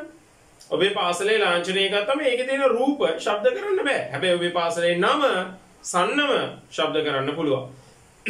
එහෙනම් අපිට දකින්න පුළුවන් මේ විදිහට සන්නම් නාමය වෙළඳ නාමයක් බවට, සන්නම් ලකුණ වෙළඳ ලකුණක් බවට පත් වෙනවා. සන්නම කියන්නේ ලියාපදිංචි නොකළ දෙයක්. මේ සන්නම ලියාපදිංචි කරාම අපි ඒකට කියනවා වෙළඳ ලකුණ. නැත්නම් අපි ගත්තාන් පස්සේ වෙළඳ නාමය කියලා. වෙළඳ නාමය. මේක අපිට හොයාගන්න හරිම ලේසි. මේ නම ගාව චූටියට රෙජිස්ටර්ඩ් කියලා පෙන්නලා තියෙනවා. එහෙම නැත්නම් අපි ගත්තම කොකාකෝලා බ්‍රෑන්ඩ් එක ඉවර වෙද්දී ඔයගලන් දකින්න පොඩියට ගහලා තියෙනවා TM ට්‍රේඩ් මා වෙළඳ ලකුණ ලියාපදිංචි කරලා තියෙනවා. දැන් කොකාකෝලා කියන එකේදී අපි කියනවා කොකාකෝලා එකේ බෝතලේ හැඩය, කොකාකෝලා එකේ නම, කොකාකෝලා එකේ රස, මේ හැමදේම ලියාපදිංචි කරලා තියෙන්නේ වෙන කෙනෙක්ට මේක කොපි කරන්න බැරි වෙන්න. එතකොට මේ සන්නම ගැන අපි ඉගෙන ගත්තා, වෙළඳ ලකුණ ගැන අපි ඉගෙන ගත්තා. එතකොට මේකෙදි අපි මතක තියාගන්න ඕනේ හොඳ සන්නම් නාමයක් අපි ගත්තම සාමාන්‍යයෙන් අපි ගත්තම හොඳ සන්නම් නාමයක් වෙන්න නම් මොනවද ඒකේ අඩංගු යුතු දේවල් වෙන්නේ? එතන සන්නම් නාමයක් හොඳ වෙන්න නම් පහසුවෙන් උච්චාරණය කරන්න පුළුවන් වෙන්න ඕන. දැන් උදාහරණයක් අපි ගත්තම පරිගණක ක්ෂේත්‍රයේ තියෙනවා වායෝ සෝනි. එතකොට මේවා බොහොම සරලව කියන්න පුළුවන්. වායෝ සෝනි. අපි බීම ಜಾති ගත්තොත් ඔලේ කෝ ෆැන්ටා ස්ප්‍රයිට් අපිට හරි පහසුවෙන් කියන්න පුළුවන් වෙන්න ඕනේ. එතකොට අන්න සන්නම් නාමයක් පහසුවෙන් උච්චාරණය කරන්න පුළුවන් වෙන්න ඕනේ ඕනෑම භාෂාවකින්. දැන් උදාහරණයක් අපි ගත්තම ඤ වගේ භාෂාවක් පාවිච්චි කරන්නේ අපේ වගේ රටවල් වෙනස්නේ. දැන් අපේ රටේ පූසෝ කෑ ගහන්නේ කොහොමද? ඤාව් ඤාව් කියලා. හැබැයි එංගලන්තේ පූසෝ කෑ ගහන්නේ මියව් මියව් කියලා. ඒතර පූසෝ වෙනස්ද? එංගලන්තේ පූසෝ කෑ ගහන්නේ එක විදියකට, ලංකාවේ පූසෝ කෑ ගහන්නේ තව විදියකට. නෑ. අපේ රටේ පූසන් එංගලන්තේට දාලා එංගලන්තේ මිනිස්සුන්ට කිව්වොත් එහෙම උන් කෑ ගහන්නේ කොහොමද කියලා? උන් කෑ ගහන්නේ මියව් මියව් කියලා. එංගලන්තේ පූසෝ ලංකාවට ගෙනාවම අපිට ඇහෙන්නේ උන් ඤාව් ඤාව් කියලා කෑ ගහනවා. මොකද ඉංග්‍රීසි භාෂාවේ ඤා වගේ શબ્දයක් ස්පෙල් වෙන්නේ නෑ, කියවෙන්නේ නෑ. ඒතර ඒගොල්ලන්ට ඇහෙන්නේ ඒගොල්ලන්ගේ භාෂාවට අදාළ දේවල්. ඒතර අපි බ්‍රෑන්ඩ් එකක්. දැන් උදාහරණයක් අපි ගත්තම ජපානයේ කියන රට තමන්ගේ සියලු කටයුතු කරන්නේ ජපන් භාෂාවෙන්. එයාලගේ ප්‍රධාන භාෂාව ජපන් භාෂාව. හැබැයි ඒගොල්ලන්ගේ පරිගණකයේ ඉඳන් පරිගණක පද්ධතියේ ඉඳන් ඒගොල්ලන්ගේ කම්පියුටර්ස් නෙමේ හැමදේම ජපන් භාෂාවෙන් ක්‍රියාත්මක වෙන්නේ. තමන්ගේ ස්ව භාෂාව මත තමයි ඒගොල්ලන් පදනම් වෙලා තියෙන්නේ. හැබැයි ඒගොල්ලන් ජාත්‍යන්තර වෙළඳ පොළට දෙනකොට ඒක කරන්න යන්නේ නැහැ. එයාලා පාවිච්චි කරන්නේ Honda, Toyota, නේ? Toyota Allion එහෙම නැත්නම් Aqua. ඒ සුද්දට කියන්න ලේසි වෙන විදිහට තමයි දෙන්නේ. මොකද අපි කස්ටමර්ට මැච් වෙන්න බෑ යාළ විතරනේදී. ඒතර ඒකට ගැලපෙන දේ තමයි අපි දෙන්න උත්සාහ කරන්නේ. ඒතර සන්නමකදී අන්නේ කියන අපි ඕන කෙනෙක්ට ඕන භාෂාවකින් ප්‍රකාශ කරන්න පුළුවන් වෙන්න ඕන. සන්නමේ තුලින් භාණ්ඩේ වටිනාකම වැඩි කරලා පෙන්වන්න ඕන. දැන් උදාහරණයක් අපි ගත්තාන් පස්සේ අපි හිතමුකෝ එමරල්ඩ් ෂර්ට්ස් එමරල්ඩ් නේ අපි ගත්තම ලොකු වැලියු එකක් දීලා පෙන්නනවා. ඒතර අන්න එතනදී ඒ වැලියු එක තමයි අවසානයේ පාරිභෝගිකයාගේ මතකයේ රැඳෙන්න පාවිච්චි කරන උපක්‍රමයේ බවට පත් වෙන්නේ. එතකොට සන්නම ගත්තම පුතේ අපිට දකින්න පුළුවන් සන්නමකින් ඉදිරිපත් කරන්න පුළුවන් අදහස්. එකක් භාණ්ඩේ ගුණාංග පිළිබඳව. දැන් උදාහරණයක් අපි ගත්තම ජින්ජර් බියර් කිව්වම අපි දන්නවා මේක හදලා තියෙන්නේ මොනවෙන්ද? ඉඟුරු වලින්. ඒතර අන්න ජින්ජර් බියර් කියන බ්‍රෑන්ඩ් එක ඇහෙනකොට අපි දන්නවා මෙන්න මෙහෙමයි. පාවිච්චි කරන පාරිභෝගිකයා කවුද? දැන් උදාහරණයක් අපි ගත්තම බෙන්ස් කාර් එකක් කිව්වම අපි දන්නවා මේක පාවිච්චි කරන්නේ සමාජයේ ටිකක් ඉහළ මට්ටමක ප්‍රොෆෙෂනල් අය.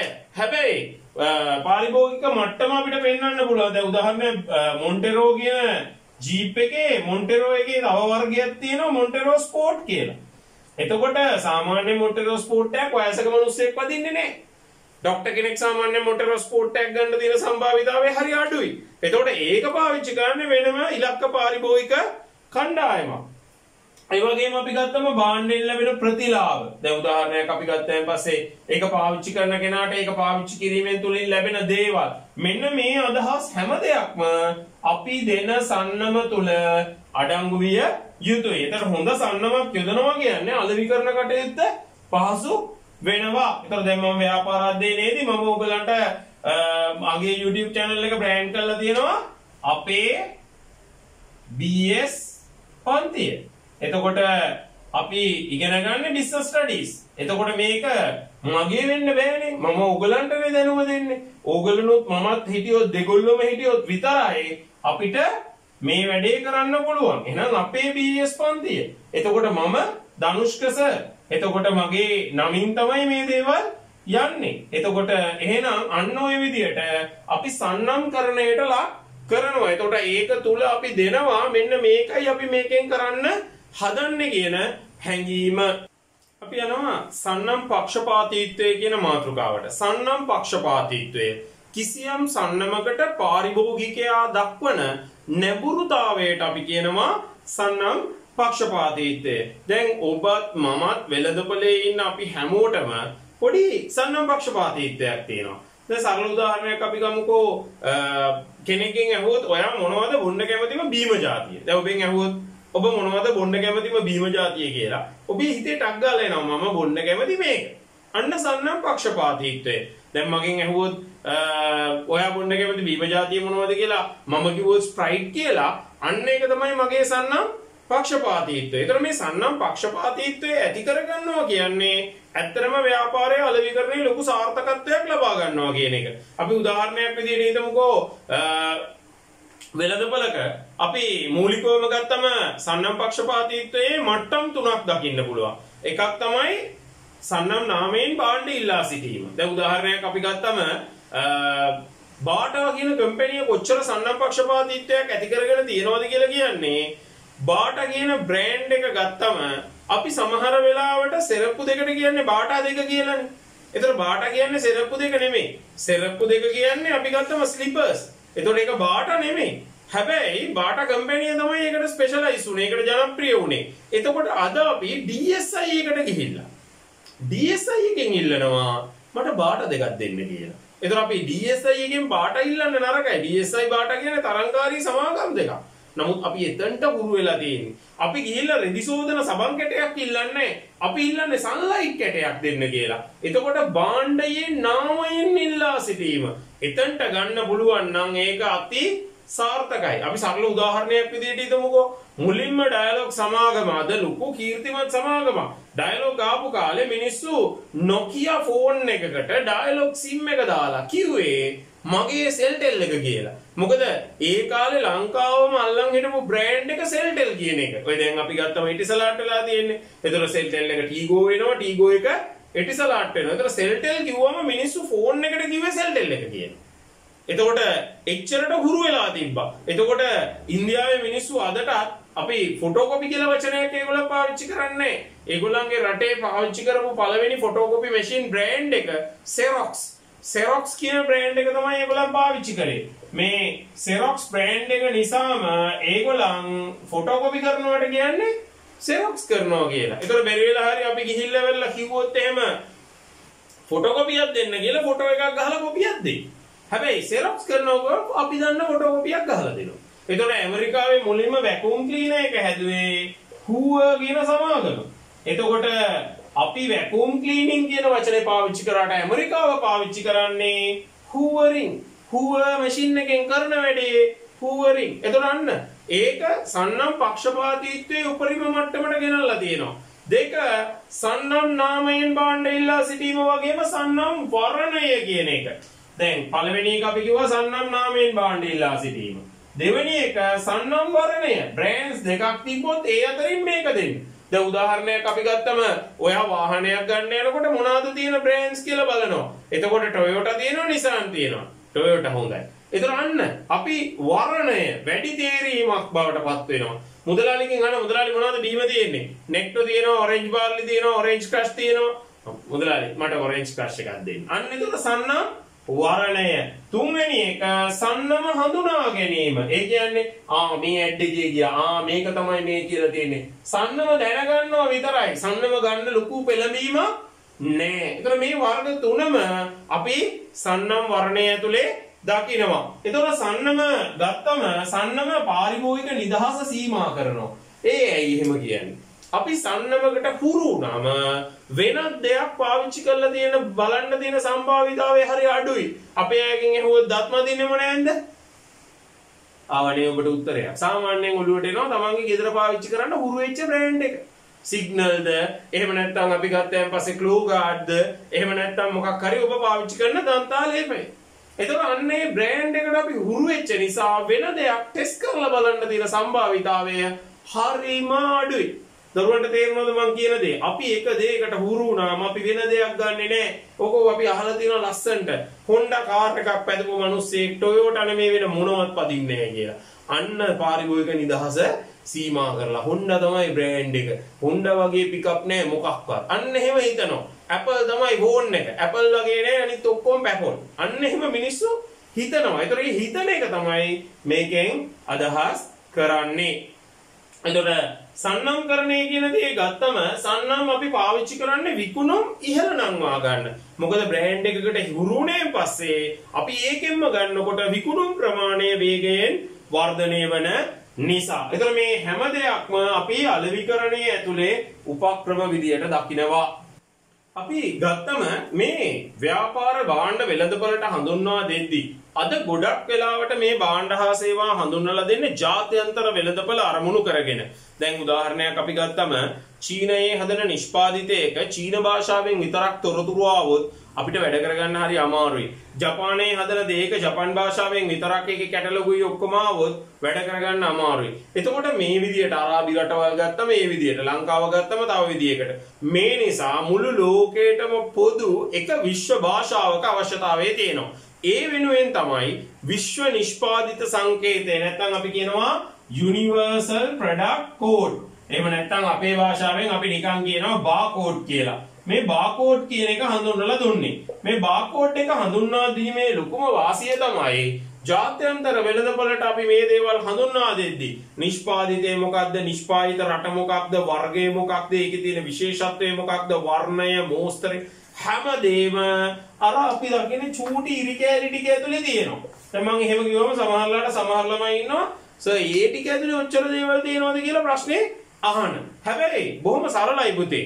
ඔබ ගිහිල්ලා නිමියතුමක් මිලට ගද්දී ඒකේ තියෙන්නේ බාකෝඩ් එකක්. ෂොප් එකකට ගිහිල්ලා ගද්දී බාකෝඩ් එකක්.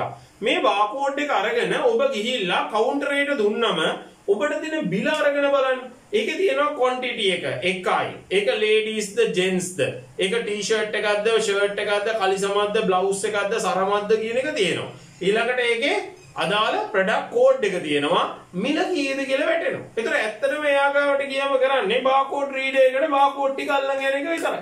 ඇඳුම් 10ක් ගත්තොත් barcode 10 ඇල්ලුවම අන්න ඇඳුම් ටික ඇවිල්ලා. ඔබට ඇඳුම මාරු කරන්න ඕන නම් barcode එකත් එක්කම අදාළ භාණ්ඩේ ඉදිරිපත් කරන්න තියෙන්නේ. බාකෝඩ් එක අල්ලපු ගමන් අපේ බිලේ චෙක් වෙනවා. ආ මේ භාණ්ඩේ තියෙනවා.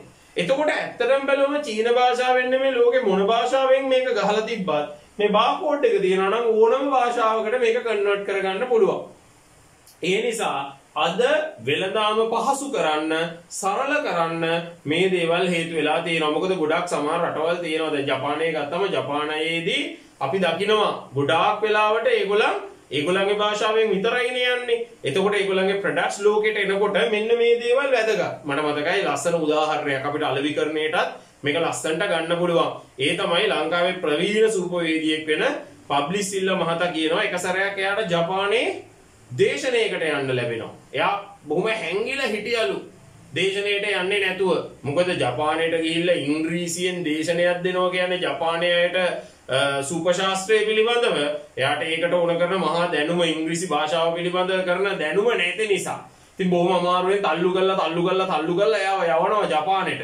ගියන් පස්සේ එයා කියනවා මං ජපානයට ගිහිල්ලා ඒ දේශනය කරද්දි තමයිලු තේරුම් ගත්තේ ජපානයේ ඉන්න ඉංග්‍රීසි වැඩියෙන්ම දන්න පුද්ගලයා මම කියන. මොකද එතන හිටපු ගොඩ කාටවත් මට තරම්වත් ඉංග්‍රීසි දැනුම නෑ. මොකද ඒගොල්ලන්ගේ භාෂාමය භාවිතයේදී ඒගොල්ලන්ගේ ස්ව භාෂාව බොහොම බහුලව භාවිතා වෙන නිසා. ඉතින් ඒතර ඒ වගේ හැම දෙයකදීම මෙන්න මේ ප්‍රොඩක්ට් කෝඩ් එක නැත්නම් බාකෝඩ් එක අද අපිට ගොඩක් උදව් වෙලා තියෙනවා. අපි වෙනම QR කෝඩ් එක ඒ දේවල් ගැන වෙනම අපි කතා කරමු. ඒතර මෙතනදී දරුවනේ අපි දකින දේ තමයි විශ්ව නිෂ්පාදිත සංකේතය නිසා තමයි අද අපි self service වගේ දේවල් ගත්තම එහෙම නැත්නම් අපි ගත්තම ඊට අමතරව වෙළඳාමේ වර්ධනයට අවශ්‍ය පහසුකම් වර්ධනය වෙන්න හේතු වෙලා තියෙනවා. එතකොට ඕනෑම නිෂ්පාදිතයක අපිට දකින්න පුළුවන් ප්‍රධාන අංග තුනක් තියෙනවා. මොනවද මේ ප්‍රධාන අංග තුන? මම හිතන්නේ අර අපි යන්නේ අලෙවිකරණය කියන පාඩමේනේ. අලෙවිකරණ පාඩමේදී දැන් ඕගොල්ලන් සෑහෙන්න දුරට අලෙවිකරණය මම මුලින් කරපු පළවෙනි එක, දෙවෙනි එක, තුන්වෙනි එක ඊළඟට මේ තියෙන්නේ හතරවෙනි වීඩියෝ එක. එතකොට මේ වීඩියෝ 4 කරද්දී ඔබට අලෙවිකරණය ගැන ඇත්තටම ලොකු දැනුමක් ලැබිලා ඇති. අතීතයේදී මම හිතන්නේ උගන්වපු දරුවන්ගේ දේවල් බැලුවම ඒ දරුවෝ ලොකු ප්‍රමාණයක් CIM ඒ කියන්නේ Chartered Institute of Marketing මෙන්න මේ වගේ ක්ෂේත්‍රවලට ගිහිල්ලා තියෙනවා. ඒතර මේ ක්ෂේත්‍රවල ඔබ ලබා ගන්න දැනුම පරිචය කවදා හරි දවසක ඔබ ඉහළ ඉපයුමක් ලබන ක්ෂේත්‍රයකට ගෙනියනවා නොඅනුමානයි. මොකද හොඳ මාකටර් කෙනෙක්ට හොඳ අලෙවිකරුවෙක්ට අතිශය ඉහළ ඉල්ලුමක් පවතිනවා. ඒ ඉල්ලුමත් එක්ක එයාගේ හැකියාව නිසි මට්ටමේ තිබුණොත් එහෙම එයා කවදා හරි දවසක මාසෙකට ලක්ෂ 2-3 වැටුපක් ලබන්න පුළුවන් පුද්ගලයෙක් බවට පත් වෙනවා. හැබැයි අර ඉව තියෙන්න ඕන. කස්ටමර්ට මොනවද ඕනේ? පාරිභෝගික අවශ්‍යතාවය මොකක්ද කියලා අපි හොඳින් දැනගන්න ඕන. දැන් අපි ගත්තම දැන් ටිකකට කලින් අපි කතා කරා පබ්ලිස් සිල්වා මහත්තයා.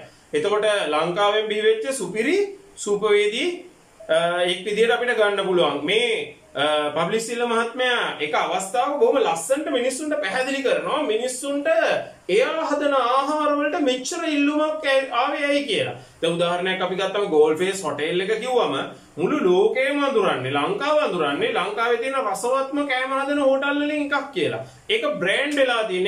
ඒක මිනිස්සු රෙකග්නයිස් කරගන්නේ පබ්ලිසිල්ලත් එක්ක. ඒතර පබ්ලිසිල්ලෙන් අහනවා ඔබ හදන හැම කෑමක්ම හරිම රසයි. එතකොට මේ සාර්ථකත්වයේ රහස මොකක්ද කියලා. එයා බොහොම ලස්සනට ඒක පැහැදිලි කරනවා. මිනිස්සු මුලින්ම කන්නේ නැහැ. මොකක්ද ඒකෙන් කියන්නේ? කෑමක් කනකොට අපිට කෑම හදනකොට මුලින්ම දැනෙන්නේ කෑමේ සුවඳ. එතකොට එහෙනම් අපි මුලින්ම කන්නේ නැහැ. අපිට කෑමක් කන්න යනකොට දැනෙන්න ඕන නැහැට ලොකු සුවඳක්. ඊට පස්සේ මිනිස්සු ඒක කන්නේ ඇස් දෙකෙන්. ඒ කියන්නේ කෑමක තියෙන වර්ණ. දැන් අපි හිතමුකෝ 5 star hotel එකක තියෙන බුෆේ එකක් ගත්තොත් ඒක වයි වර්ණයි.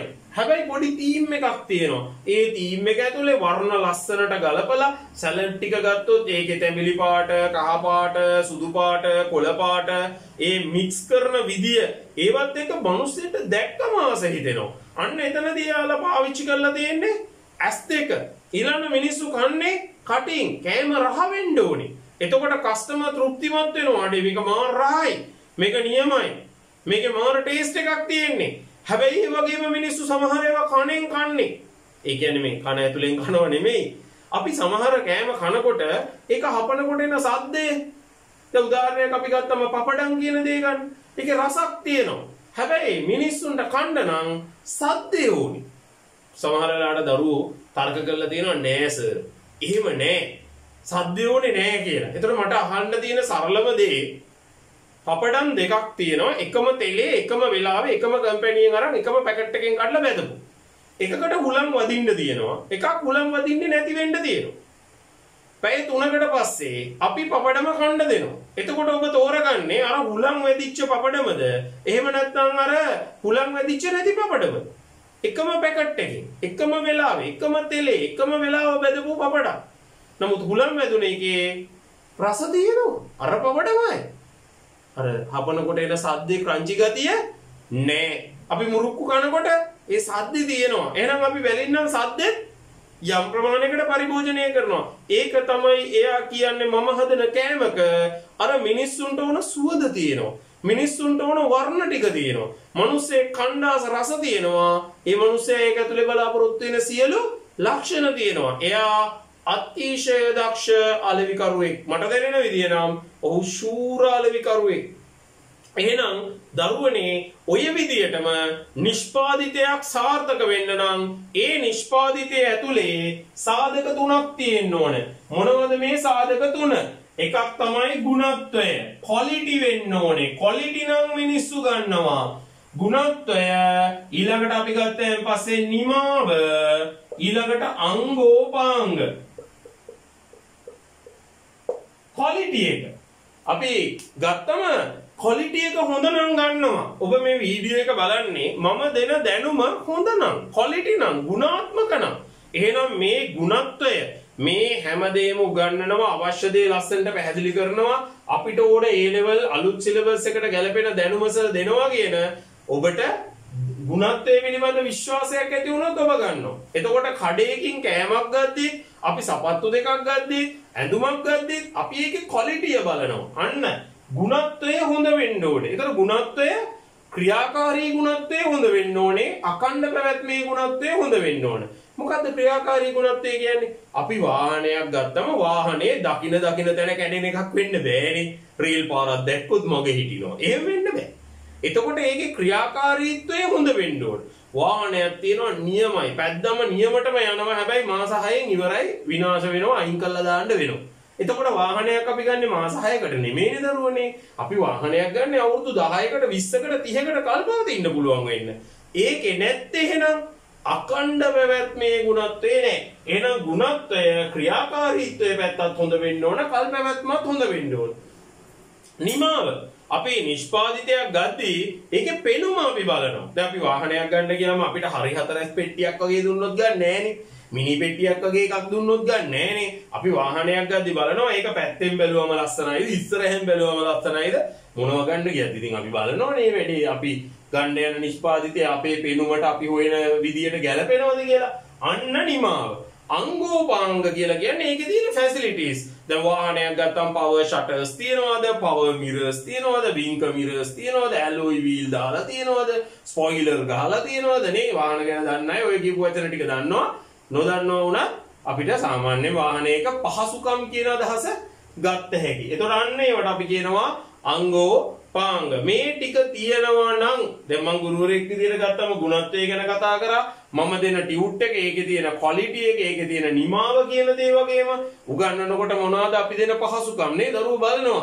මෙයා පේපර්ස් කරයිද අපිට අන්තිමට පේපර්ස් කරවලා විභාගෙට යවයිද මාස දෙක තුනක් පේපර්ස් කරලා ඒවැ ලකුණු බලලා අපිට ඒකකට යන්න ඕන කරන බේස්මන්ට් එක හදලා දෙයිද? ඒතර අපි ඊට අමතරව එකතු කරන දේවල් සමහරවිට දරුවන්ව තියාගෙන රෑ පැය දෙකක් පැය තුනක් ළමයින්ව පාඩම් කරවනවා නම් අන්න ඒවා අපිට එකතු කරන්න පුළුවන් අංගෝපාංග. පැහැදිලිද කියන දේ? එතකොට අනිවාර්යයෙන්ම අපි ගත්තම මේ සාධකත් එක්ක තමයි අදාළ නිෂ්පාදිත වලට තියෙන ඉල්ලුම ඉහළ යන්නේ. දැන් අපි කතා කරන්න යන්නේ භාණ්ඩ ජීවන චක්‍රය පිළිබඳව. කිසියම් නිෂ්පාදිතයක් යම් කාල සීමාවක් තුල විකුණුම් ක්ෂේත්‍රය තුල ගමන් කරන විදිය නැත්නම් අපි ගත්තයින් පස්සේ නිෂ්පාදිතයකට තියෙන ඉල්ලුම විචලනය වෙන්නේ කොහොමද, වෙනස් වෙන්නේ කොහොමද, ඒක හැඩ ගැහෙන්නේ කොහොමද කියන එක තමයි දැන් අපි කතා කරන්න යන්නේ. එතකොට මේකට අපි කියනවා නිෂ්පාදිත ජීවන චක්‍රය, product life cycle නැත්නම් අපි සාමාන්‍ය භාෂාවෙන් භාණ්ඩ ජීවන චක්‍රය කියලා සමහරු කියනවා.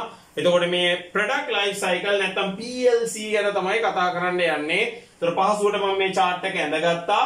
මේකෙදී ඕනම නිෂ්පාදිතයක් අධීර පහ හරහා ගමන් කරනවා කියලා තමයි සලකන්නේ. දැන් උදාහරණයක් අපි ගත්තම අර සාමාන්‍ය ජීවිතයේදී අපි ගත්තම පෙම්වතුන් නියවලා හම්බුනාම ඒගොල්ලන් මුලින් හම්බු වෙන කාලේ, හම්බු වෙලා යාළු වෙන කාලේ, යාළු වෙලා විවාහ වෙනකන් ගෙවෙන කාලේ, විවාහ වුණේන් පස්සේ කාලේ, ඊට පස්සේ වලම් මුට්ටි පොලේ ගහන කාලේ. අපි සාමාන්‍යයෙන් එක එක අධීරයන් පහු කරගෙන එනවා. ඕකේ අධීර පස්වෙනි එකට නම් කොහොමඩවත් මේ යන්න ඕනේ නැහැ. ඕකේ අධීර 3 තියාගන්න පුළුවන් නම් ජීවිත කාලෙම. එතකොට මේ ප්‍රොඩක්ට් ලයිෆ් සයිකල් එකට නම් මේක ආදේශ කරන්න යන්න එපා. විවාහ ජීවිතේ තියෙන්න ඕනේ මෙහෙම ඉහළට යන විදිය චක්‍රයක් නේද? අපි ගත්තම වක්‍රයේ ඉහළට යන්න ඕනේ. එතකොට මෙතනදී නිෂ්පාදිත වලට නම් එහෙම නැහැ. සාමාන්‍ය නිෂ්පාදිතයක් වෙළඳපළට හඳුන්වා දීමට පෙර සූදානම් කරන අවධිය අපි සලකනවා සංවර්ධන අවධිය. දැන් උදාහරණයක් සංවර්ධන අධීරයේදී වෙන දේවල් අපි සලකනකොට බොහොම සරල දෙයක් ගන්න. ලංකාවට අලුතෙන් මොබයිල් කම්පැනියක් එනවා. එතකොට එයා ලංකාවේ ඇවිල්ලා බිල්ඩින්ග්ස් මිලට ගන්න ඕනේ, ටවර්ස් ටික ගහන්න ඕනේ, මාකටිං ප්ලෑන් එකක් හදන්න ඕනේ, ඩිස්ට්‍රිබියුෂන් ප්ලෑන් එකක් සෙට් කරගන්න ඕනේ, වාහන ගන්න ඕනේ, ඊළඟට ඒවට එන සේවකයන්ට පඩි ගෙවන්න ඕනේ. එතකොට ඇත්තටම එයාගේ විකුණුම් නෑ. හැබැයි අතේ තියෙන සල්ලි ටික වියදම් කරනවා. එතකොට මේ ප්‍රමාණයේදී විකුණුම් නෑ. විකුණුම් බිඳුවයි. හැබැයි එයා ඒ වෙනුවෙන් ලොකු පිරිවැයක් දරනවා. එතකොට එයාට ලාභ නෙමෙයි තියෙන්නේ. මේ කාලේ අලාභ. ඊට පස්සේ එයා ලොකු බ්‍රෑන්ඩ් එක ලොන්ච් කරලා වෙළඳපළට හඳුන්වා දීලා ඉහළට ගෙනියන්න උත්සාහ කරනවා. අන්න එතකොට එයාගේ විකුණුම් ප්‍රමාණය ක්‍රමයෙන් හඳුන්වා දුන්නම වැඩි වෙනවා. එතකොට එයාගේ අලාභය එන්න අඩු වෙනවා. ඊට පස්සේ මේක වෙළඳපොලේ මිනිස්සු දැනගන්නවා, ගන්න පෙළඹෙනවා. අන්න එතකොට එයාගේ විකුණුම් වර්ධනය වෙනවා, ඉහළ යනවා. එතකොට ඒකත් එක්ක එයාගේ අලාභය මොකද වෙන්නේ? අලාභය අඩු වෙලා ලාභ පැත්තට ගමන් කරනවා. ඊට පස්සේ විකුණුම් වේගයෙන් වර්ධනය වෙනවා. ඊට පස්සේ එක තැනක් එනවා පරිණතියටපත් වෙන. විකුණුම් වල උපරිම අවධියට එනවා. එතකොට ලාභත් කම්පැනියේ උපරිම මට්ටමට ඇවිල්ලා තියෙනවා. දැන් උදාහරණයක් අපි ගත්තම සන්ලයිට් කියන සබන් කැටේ මුලින් වෙළඳපළට හඳුන්වා දෙන අවධිය තමයි මේ තියෙන්නේ. ලාභ නැහැ, තියෙන්නේ අලාභ. ඊට පස්සේ වෙළඳපළට හඳුන්වලා දුන්නාම වෙළඳපළේ විකිනෙන්න ගත්තා. කාලයක් මේක වර්ධනය වුණා, ඉහළට ගියා. හැබැයි මේක පරිණතියට ගියා. ඒ කියන්නේ සන්ලයිට් වල වෙළඳපළ ගත්තයින් පස්සේ එක තැනකට ගිහිල්ලා එතනින් එහාට යන්න බෑ. එන්න අඩු වෙන්න පටන් ගන්නවා. ඒ සන්ලයිට් වලට ඒ ඉල්ලුම අඩු වෙන්නේ. ඔබට මේ එක අදහස්. එකක් ඔබට දැන් ආපු අදහසක් මම කියන්නම්. ඒ තමයි ඔබට හිතෙනවා තරංගකාරයෝ ආවා, බොන්ඩ ලයිට් ආවා, පර්ල් ලයිට් ආවා, අනිකුත් දේවල් ආවා කියලා. එතන අන්න එතනදී අපි ගත්තම දරුවනේ හරි. ඔබ කියන දේ හරි. ඊට අමතරව සන්ලයිට් පාවිච්චි කරන කාලේ වොෂින් මැෂින් තිබුණේ නැහැ. දැන් වොෂින් මැෂින් තියෙන ගෙවල් ප්‍රමාණය ලංකාවෙන් 130කට විතර වොෂින් මැෂින්ස් තියෙනවා. එතකොට සන්ලයිට් කැට දාන්න බෑනේ. එතකොට අන්න එයාට සබන් කැට වලට තියෙන ඉල්ලුම අඩු වෙනවා. ඊළඟට ගෙදර රෙදි හොදන අය දැන් ගොඩක් වෙලාවට පුරුදු වෙලා තියෙනවා. දැන් අතීතේ නම් අපි දැකලා තියෙනවා රින්සෝ දාලා තියලා පස්සේ ආයෙ සබන් ගාලා හොදනවා. හැබැයි දැන් එහෙම නැහැ. දැන් තමන් සබන් කුඩු එකක් දැම්ම හොඳට පෙඟෙන්න තිබ්බා ඊට පස්සේ අතුල්ලා සුද්ධ කරන අය ඉන්නවා. ඒතකොට එයාට සන්ලයිට් කැටයක් අවශ්‍ය වෙන්නේ නැහැ. එතකොට මේක වේගයෙන් අඩු වෙනවා. මේ අඩු වෙනකොට අන්න අපි විකල්පය හොයා ගන්න ඕන. විකල්පය තමයි සන්ලයිට් සමාගම මේක මෙහෙම පල්ලෙහාට යනකොට එයාගේ විකුණුම් ප්‍රමාණය ලාභයත් මේ ආකාරයෙන්ම පල්ලෙහාට යනවා. එතකොට එහෙම වෙන එක නවත්තලා මේ පහළ වැටෙන එක නවත්තන්න අපි පුංචි උපක්‍රම පාවිච්චි කරනවා. සන්ලයිට් සමාගම රෙදි සෝදන සබන් කුඩු නිෂ්පාදනයට යනවා. එතකොට සන්ලයිට් පවුඩර් එකට යාමාරු වෙනවා. එතකොට වොෂින් මැෂින් වලට ආව සන්ලයිට් එකට ඩිමාන්ඩ් එකක් තියෙනවා. ඊළඟට ඒක ඇතුලේ ප්‍රවර්ධන ක්‍රම පාවිච්චි කරනවා. ඒකේ ලාංඡනය, මෝස්තරය, ඒකේ හැඩය, ඒකේ තියෙන දේවල් වෙනස් කරනවා. ලක්ස් කැටයක් ගත්තොත් අවුරුදු 20ක් ඇතුළත මොනතරම් වෙනස්කම් කරලා තියෙනවද? ඉස්සර තිබ්බ රින්සෝ, දැන් තියෙන්නේ රින්. එතකොට බ්‍රෑන්ඩ් එක වෙනස් කරලා තියෙනවා. එතකොට මිනිස්සුන්ට අර පරණ සන්නම නෙමෙයි අලුත් සන්නමක් පොඩි වෙනසක් එක්ක.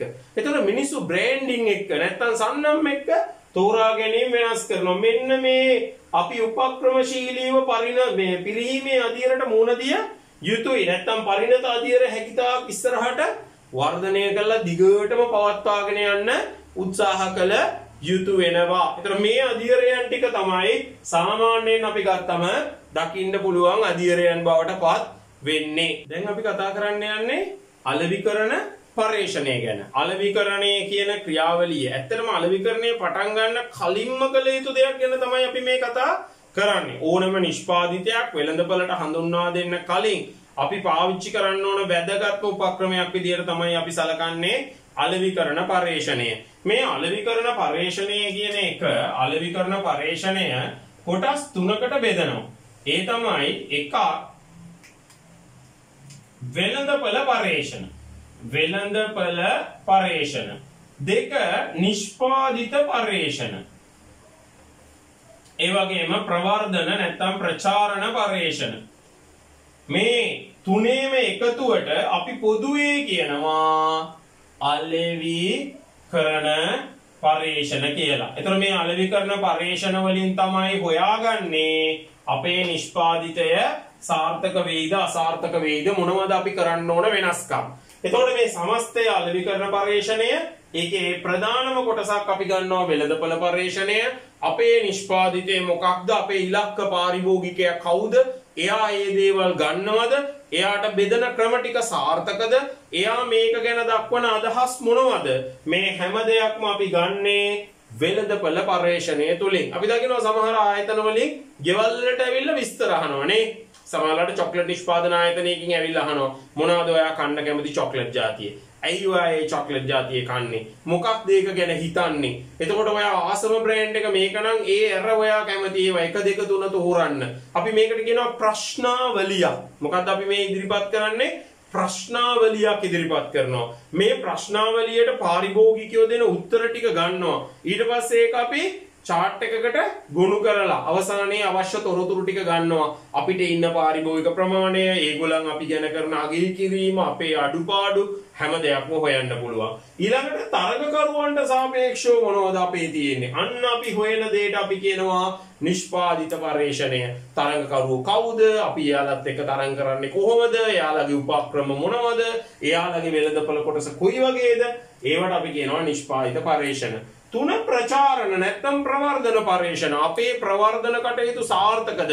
මොනවද වෙච්ච වැරදි? මොනවද ඒ සම්බන්ධයෙන් අපිට කරන්න පුළුවන් විකල්ප? අන්න ඒවට අපි කියනවා ප්‍රචාරණ පර්යේෂණ. ඒතර මේ හැමදේම කරද්දී අපිට ගොඩාක් වැදගත් වෙන දෙයක් තමයි අර මම කලින් කතා කරපු ප්‍රශ්නාවලිය. එතකොට මේ ප්‍රශ්නාවලියක් ඉදිරිපත් කරලා ඒ ප්‍රශ්නාවලියෙන් අහනවා පාරිභෝගිකයා කැමති දේවල් අකමැති දේවල්. එතකොට අපි දකිනවා සමහර ආයතන එකතු කරනවා ගෙවල් වලට ඇවිල්ලා තොරතුරු රූපවාහිනී ආයතන ගොඩාක් මේ වැඩේ හරියටම කරනවා. මිනිස්සු කැමති අකමැති දේවල් බලලා තමයි ඒගොල්ලන් මේ වැඩසටහන දිගටම කරන් යනවද නැද්ද කියලා තීරණය කරන්නේ. එතකොට මේ කොටසත් එක්ක අපි ගත්තයින් පස්සේ නිෂ්පාදිත මිශ්‍රය කියන මිශ්‍ර හතරේ product, price, place, promotion කියන අලෙවි මිශ්‍රයේ සාධක හතරෙන් නිෂ්පාදිත මිශ්‍රය සම්පූර්ණයෙන් අවසන් වෙනවා. ඒක තමයි වැඩිම ගැඹුරක් තියෙන වැඩිම තොරතුරු ප්‍රමාණයක් තියෙන මිශ්‍රය බවට පත් වෙන්නේ. එතකොට මේ වීඩියෝ එකත් එක්ක සැබැඳිව ඉතුරු මිශ්‍ර තුනම තියෙන්නේ එක වීඩියෝ එකක් ඇතුලේ. මොකද මේ තුනේ මෙච්චර ලොකු ප්‍රමාණයක් අපිට කතා කරන්න නැති නිසා එතනදී අපිට බොහොම පහසුවෙන් කතා කරන්න පුළුවන් ඉතුරු සාධක තුනම. මේ සියල්ල නොදැන අපි විභාගෙට ගිහිල්ලා අපිට ප්‍රශ්න තෝරගන්න ගියම දරුවනේ ලොකු අර්බුදයකට අපි මුහුණ දෙනවා. උසස් පෙළ විභාගෙට යන දරුවෙක්ට විභාගෙට ගිහිල්ලා පේපරේ ගත්තම දැනෙන්න ඕනේ මගේ ඇතුලේ තියෙන දැනුම ලියාගෙන යන්න ඕන කරන හැකියාවයි මං ගාව තියෙන්න ඕනේ. පේපරේට ගිහිල්ලා බය වෙලා ඇඹරිලා හිතලා වැඩ කරන්න ගන්නකොට අපි ප්‍රමාද වෙලා වැඩි. ඒ නිසා කියලා දුන්න දේවල් හොඳින් ඔළුවට ග්‍රහණය කරගන්න අවශ්‍ය ටික පාඩම් කරන්න.